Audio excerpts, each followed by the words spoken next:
Welcome to the Point. The final weekend before what will be one of the most consequential elections in recent history is well underway.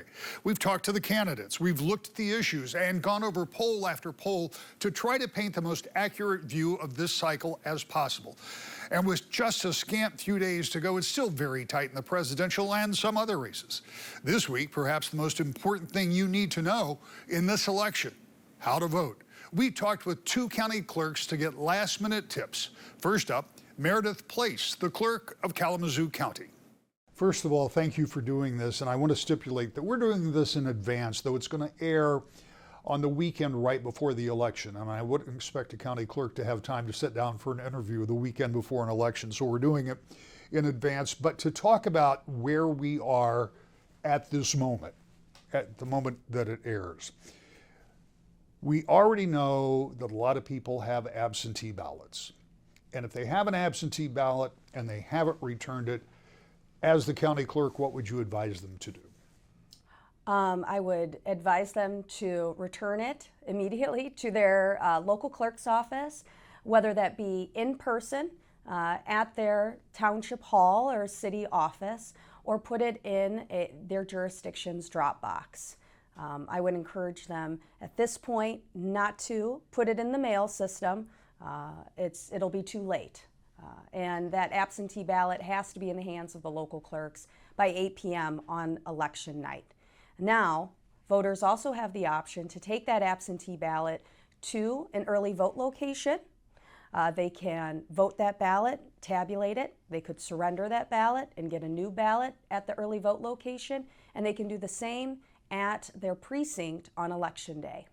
So there are a lot of options if people are still on the fence or haven't completed that ballot. That's the first part of this, but let's talk about early voting. As this airs, there are only a couple of days, Saturday and Sunday, because there is no early voting on Monday, if I understand it correctly. Correct. What do you tell people about early voting, particularly if they've never done it? And this will be specific to Kalamazoo County because it's different in each jurisdiction. In some areas, there are multiple places to vote. In other areas, there are relatively few, but they're centrally located. What are you doing in Kalamazoo? In Kalamazoo County, we are coordinating with 18 of our 19 local jurisdictions to provide early voting. What that looks like is early voting is available at 4 different vote centers or early vote locations for voters who are voting in those 18 out of 19 jurisdictions. Our vote centers are placed strategically throughout the county. They're located in the city of Portage at the Portage Parks and Rec Department, on WMU's campus at the Fetzer Center, at the Douglas Community Association, as well as the county's Expo Center. So voters don't have to go to a particular location. It's not regionalized. They can go to one of those 4 locations and vote early. And early voting really is set up like a precinct style. It's we have the same election inspectors who are there to assist voters through the process. They will receive a regular ballot and be able to vote that ballot sitting in a voting booth and then tabulate that ballot.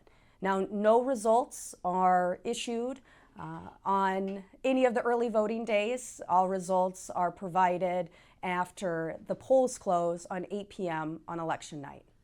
One of the important things you included in that is for people to know that they can vote at any of those locations, so you aren't being driven to a particular place. So if, as a matter of convenience, you're traveling to a different part of the county and you say, hey, I want to get this done today, you can do it, right? And all you have to do is show your ID and you can match it with the voting list. Absolutely, yes. So voters in the state of Michigan need to show identification. There are several different forms of acceptable forms of identification. And of course, if you do not have identification on you at the time you go into a polling location or an early vote location, you can sign the back of that application to vote and attest that you do not have identification on you and receive a regular ballot. I should also note that our early voting locations are open between the hours of 9 a.m. to 5 p.m. every day, starting October 26th, running through November 3rd. This will be the first time that in a general presidential election we've had the early in-person voting. What has your experience been with that so far? Because it's relatively new here in the state. Absolutely. So we have, we started early voting in Kalamazoo County in February. Voters had the opportunity for the first time ever in Kalamazoo County to vote early, beginning in February in the presidential election. Our process in Kalamazoo County has remained the same as far as we've had those 4 early voting locations. We have really also refined and honed the process. In February, we had we've maintained the same hours, but from February to August, we reduced the number of election inspectors at the early voting locations, as well as the number of tabulators. We have had additional training for our early voting chairpersons who are responsible for managing the early voting locations. We have had additional training for our election inspectors. And we're really excited, for November, most of the election inspectors who are working these early voting locations have already worked at an early voting location, either in February or August. When you look at this election cycle, do you get a feel, and I know it's hard because we don't know how many people will be voting in early voting, and you have a better feel for absentee, but by the time we roll around to election day, do you have any idea what percentage of the people that are going to vote will have already voted? I mean, it used to be that it was election day and that was pretty much it unless you had a reason for an absentee. But now we have no reason absentee. We have 9 days of early voting. So a whole lot of those people that would have voted on a Tuesday election day will have already voted. Any idea how many that is? I would think, and I believe more than a majority. So out of the all votes cast, I believe a majority of those votes will have been cast before Election Day. There are people that could be watching this program this weekend, and all of a sudden they say, I really should vote. This is an important election, but I haven't registered. And I have to register so many days, but you don't. You can register at any point. Explain how that works. Yes, yeah. So if you have not registered to vote yet, you can still register to vote. You must go to your local clerk's office and show proof of residency and register to vote. At that time, your local clerk will also offer you the opportunity to vote by absentee ballot.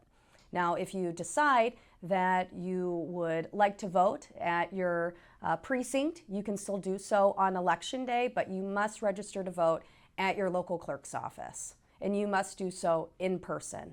Yeah, and it's a pretty simple process. If somebody's not been through it in the past, it's a matter of identifying yourself and signing up, and you get to go vote in what I would suggest is one of the more important election cycles we've had for a while. It's also going to be, again, my words, not yours, it's going to be a busy election cycle with a lot of different forms of voting, which means that there'll be more pressure on the tabulation process and the ultimate results. Now, as a reporter, I want those results at 8:01. Yes. The reality is I'll get them at 8:01, but it may be 8:01 the next day. I mean, really, these are not going to come in quickly, are they? The results, our local clerks are focused on providing accurate results, first and foremost. We want to make sure that we follow to the T election law. We know journalists, members of the public, candidates want those results and they want them fast. We're going to do the best we can to get the results up on our, online as soon as possible. But yeah, it is going to take time. Right? We have to remember that we have the ability to vote, as you said, in many different ways. One way we've talked about absentee voting. Voters have the ability to drop off their ballot at a drop box in their neighborhood. That means that the local clerk's office has to go and retrieve those ballots after 8 p.m. on election night. So once a local clerk's office is able to retrieve those ballots, They have to drive them back to the local clerk's office, and they cannot immediately be tabulated because we have to ensure security and ensure that there's a proper signature right on the outside of that envelope. So an absentee ballot that is now, has been retrieved after 8 p.m. at a drop box is then driven to the local clerk's office.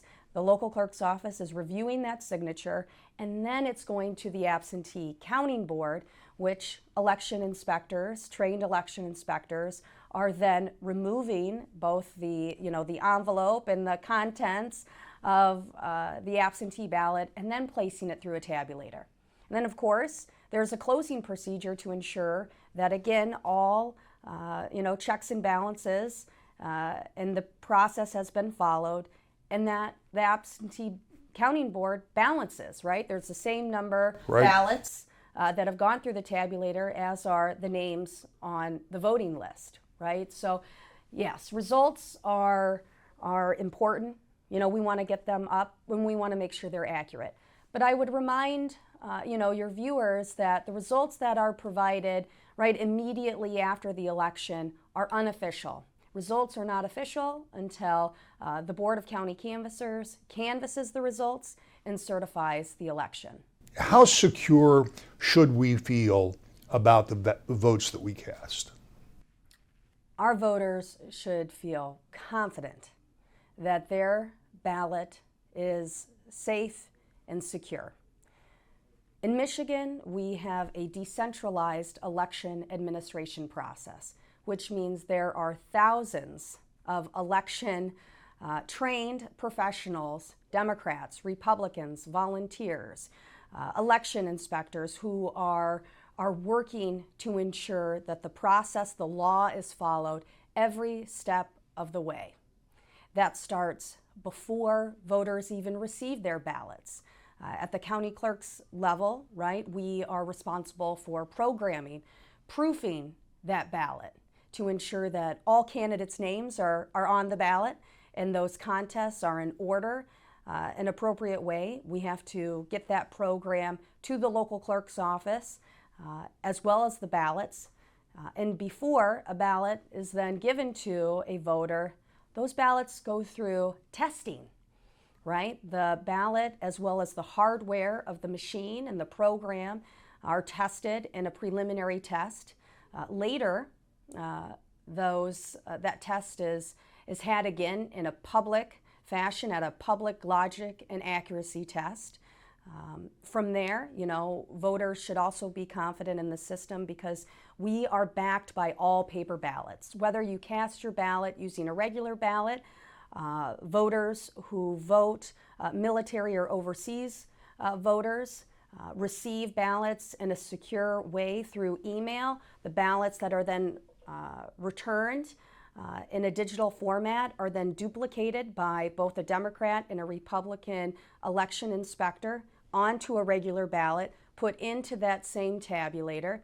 And any ballots that are cast using an accessible voting machine, those are also on paper. So everything is on paper. We can rest assured that our tabulators, like I said, have been tested and are protected.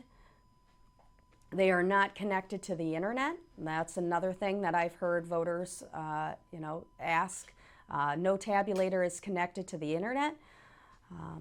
And the last thing I would say is we are also making sure that we are providing audits after the election, right? And so in a post-election audit, there is also a hand count of that particular precinct. With the culmination of voting in this year's election for Michiganders at 8 p.m. on Tuesday, there are some things you need to know before you vote. Here's Allegan County Clerk Bob Janetsky. As you and I sit here, we have a few days, but as this airs, we'll be in the last weekend before Election Day. But it's not Election Day anymore, it's election season because there's early voting, no reason absentee, early in-person voting. Let's start with the absentee part of this. If somebody has applied for and received an absentee ballot, but they haven't done anything with it, they got to be cautious about what they do with it now, right? Well, it's certainly too late to put that in the mail at this point. So we're talking about voters who have probably one last day of early in-person voting whereby they could go to their local jurisdiction and cast that ballot. They could bring it in the envelope still and bring that to the local clerk to be put with the other AV ballots if they want. Or they could even do that as late as Election Day. You know, they probably start needing to come up with a plan, particularly if they're working Monday and Tuesday and can't get to the polls. Yeah, and that's an interesting thing you say, because by making it much easier for a lot of people to vote, you still have to have a workable plan to make that happen. So even as late as Sunday afternoon, you could still vote in person in Allegan County. But it's a little different in Allegan County than it is, say, from Kalamazoo County that we talked about in the first half of this show. Tell me what that early in-person looks like in Allegan, even though we only got, you know, most of Sunday to vote. Yeah. Step one, go to your local website for your township or your city to see what hours early in-person voting is taking place during. In just a few locations throughout Allegan County, we've got a couple of hubs, centralized areas that are hosting voters. But in most jurisdictions throughout Allegan County, folks are voting at the same township hall and city hall as they usually do. The hubs are the city of Fenville for voters in Clyde Township, Lee Township, Ganges Township, and Manlius Township. Saugatuck Township is hosting voters from the city of Saugatuck. Again, this is only for early in-person voting. And then voters in Overijssel Township, if they want to vote early in person, will do so at Salem Township Hall immediately to the east. And then finally, voters in Monterey Township for early in-person voting would cast their ballots at Hopkins Township Hall. Every other voter in Allegan County, if they're voting early in person, is going to do so at their traditional township hall or city hall. You just brought up a very interesting point and something to keep in mind. This all runs through Sunday. There is no early in-person voting on Monday. None. And yet a lot of people have tried to create an early in-person voting day in the last two cycles. And on Tuesday, everything will revert back to your normal voting process. So that's important to keep in mind, right? Very important. You know, that voting begins at 7 a.m. and ends at 8 p.m., but it's only 8 hours a day for the early in-person voting. And those 8 hours might be different from town to city to township. It's really important you either call your local clerk or check the local township website to see where that's going on. Talk to me a little bit about getting access to ballots, because there was a time when you had to register 30 days or longer in some cases, but there really is no obstacle to registering to vote now, including up to Tuesday, right? There is no obstacle and no excuse for not being able to register to vote. Voters can register as of Proposal 3 of 2018 up until 8 p.m. with their local clerk in person. So if you're driving home from work 6 p.m. on election night, November 5th, and you thought, boy, maybe it's time to register to vote and go cast that ballot, you could still swing by your local clerk's office and both register and either turn that ballot absentee in with that clerk there, or take a receipt and walk on into the precinct, show that receipt, and that's your registration form, so you could cast a ballot that way. What is your level of concern or confidence about the integrity of elections? I'll just ask you about Allegan County, since that's your purview, but we have heard a lot since the 2020 elections about people who have concerns, either misinformation, misplaced information, supposition, whatever it is. How do you convince, first of all, are you convinced, and I assume that you are, that we have good election integrity? And if that's the case, how do you convince those that are skeptical that when they cast a ballot, they can be secure in knowing it gets counted the way they filled it out? I feel very good about election integrity in Allegan County. We've got some phenomenal and very dedicated clerks, and then we've got some really wonderful election inspectors. I'm really impressed with the quality of people who we have coming to the training to become election inspectors. When I look at the 95,000 active voters in Allegan County on our registration list, I know that our local clerks are working every day to make sure that that list is purged of voters who are deceased, is purged of voters who have moved out of state when they're informed of that. And again, a lot of that work comes back to your local clerk, and I feel really good about the people we have in office down there, both the elected and appointed.